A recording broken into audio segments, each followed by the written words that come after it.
সন্ধ্যায় বন্ধুদের সঙ্গে আড্ডা দেওয়ার জন্য কোনো ক্যাফে খুঁজছো? সঙ্গে একটু চা থাকবে, একটু পকোড়া থাকবে আর একটু নিরিবিলি নিরালা জায়গা থাকবে, তাহলে এই ভিডিওটা একেবারেই তোমার জন্য। ঈশ্বরীগাছা ও কামারপুরের মধ্যিখানেই এই ক্যাফেটা অবস্থিত। এক্স্যাক্টলি আমার লোকেশন মনে পড়ছে না, তবে 90s ক্যাফে সার্চ করলেই এটা পেয়ে যাবে।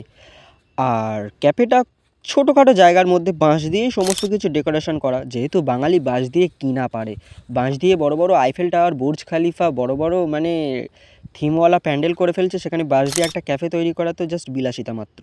মানে বাঁশ এবং লাইটের কেরামতিতে সুন্দরভাবে প্রেজেন্টেশন করে তুলে ধরা হয়েছে 90s ক্যাফে। এখানে মোটামুটি অ্যাভেলেবেল থাকে সর্বদা চা আর চিকেনের বিভিন্ন আইটেম। এছাড়া আমি আপাতত সেরকম কিছু দেখতে পেলাম না, মানে এটা নিউলি ওপেন বলা চলে। আর নিউলি ওপেন ক্যাফে আর সাইড যাবে না তাই কখনো তো হতে পারে না। তাই যেতে পারো বন্ধুদের সঙ্গে আড্ডা দেওয়ার জন্য এই ক্যাফেটিতে।